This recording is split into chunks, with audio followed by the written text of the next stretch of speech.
بسم الله الرحمن الرحیم. السلام علیکم ورحمت الله وبرکاته. شه محمود واقف یم د کمپیوټر ټیکنالوژي چینل څخه تاسو په درانه خدمت کې یم. د کمپیوټر ټیکنالوژي چینل محترم لیدونکو، که تاسو لومړی ځل لپاره کمپیوټر ټیکنالوژي چینل ته راغلي یاست، مهرباني وکړئ زموږ چینل د سره سبسکرایب کړئ او په څنګ کې ورسره د زنګ یا بیل په نشان باندې هم کلیک وکړئ تر څو زموږ د چینل نورې ویډیوګانې تاسو ته پر وخت او ژر در ورسیږي. محترم دوستانو، راځو نن د ورځ درس موږ په کنټرول پینل کې د نننۍ ورځې درس موږ په کنټرول پینل کې نوټیفیکیشن ایریا آیکن دی. موږ په تیر شوي درسونو کې ویلی دي چې نوټیفیکیشن ایریا کومې ساحې ته ویل کېږي.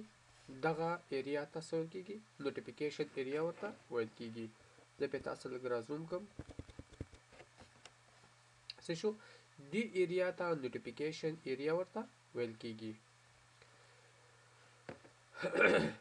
تاسو د دغه نوټیفیکیشن ایریا په باره کې یو څه معلومات دي تاسو سره شریکوم. حضور کنټرول پینل کې په دغه نوټیفیکیشن ایریا آیکن باندې دغه پلیټ باندې مونږ کلیک کوو. کله مو چې دغه اوپن کو، په دې کې مونږ سره دغه کمانډونه موجود دي. که مونږ وغواړو د دې ځای نه دغه اکشن سنټر دغه بیرغ نشان چې دی دا مونږ د دې ځای نه هایډ کو، هایډ کولی شو. نو را به شي د دې دغه خصوصیات وایو. نو هایډ آیکن اینډ نوټیفیکیشن دې باندې به کلیک وکړئ. نو دغه ځای نه هغه بیرغ هغه نشان د دې ځای نه ختم شو. په همدې طریقې سره تاسو کولی شئ چې دغه پاور یې تاسو ختم کړئ. مثلا دغه بیټري چې معلومیږي دغه تاسو ختمه کړئ، دغه هم تاسو ختمولی شئ. نو دلته به شو معنی ښودل او هایډ معنی پټول. نو هایډ ته به ټیک مارک آن کړئ. وګوره دغه ځای نه د بیټري نشان هم پټ شو.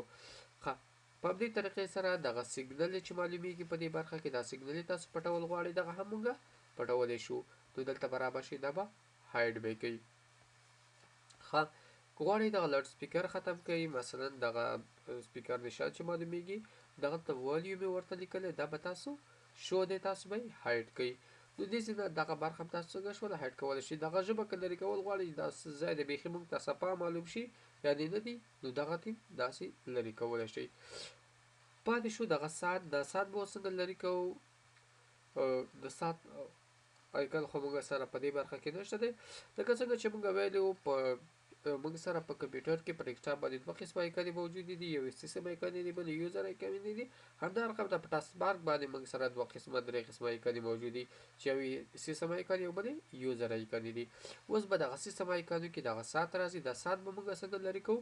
د هغې دپاره به تاسو دلته راشئ، ټرن سیسټم آیکن آن آر آف، دغه چې موږ ته معلومیږي. زه به تاسو لږ رازوم کړم.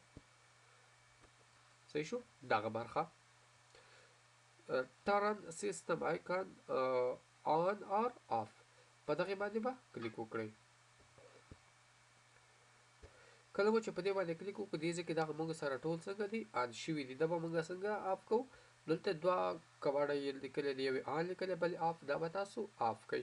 نو وګورئ هغه ساعت هم د دې برخې نه ختم شو. همدارقم دغه والیوم هم تاسو ختمولی شئ. تیار هایډ دی، خو که دې ځای نه تاسو هایډ کول غواړئ، هایډ کولی شئ. نو دا ټول به تاسو آف به کوئ. صحیح شو؟ نو په دې طریقه سره موږ دغه د نوټیفیکیشن ایریا دغه کمانډونه موږ وویلو.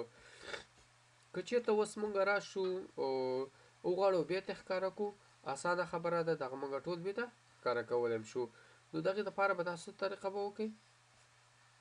که داسې یو یو تاسو آن کول غواړئ، نو دا خو ډېر وخت لګیږي. مثلا زه راځم دلته څه غواړم، ساعت غواړم، نو د آف په ځای به څه ولیکم؟ دلته به آن ولیکم. نو ما سره دلته وګوره په دغه ایریا کې ما سره دا ساعت بېرته راښکاره شو. صحیح شو؟ دغه دی، دغه ساعت موږ سره څنګه دی راغی. خو دا هر یو چې زه کوم نو معنا وخت ډېر نیسي. زه غواړم چې دا د یو دم باندې وشي. نو دغې دپاره بل کمانډ موږ سره په دې ایریا کې موجود دی. د څه په نامه دلته لیکلی دي ریسټور ډیفالټ آیکن بیهیور. تاسو به په څه باندې کلیک وکړئ؟ په دغې باندې به کلیک وکړئ. کله مو چې په دې باندې یو کلیک سره وکړو، نو دغه ټولې به په یو ځل باندې کوم تغییرات چې پکې تاسو کړي هغه به پکې دوباره راشي. محترمو دوستانو، تر بلې ویډیو چې زه به ستاسو په درانه خدمت کې حاضرېږم، تاسو پر پاک الله سپارم. د الله په امان. یو څو ثانیې وروسته به تاسو په سکرین نورې ویډیوګانې راځي. په هغې باندې تاسو هر یوه چې غواړئ کلیک پرې وکړئ او معلومات یې حاصل کړئ.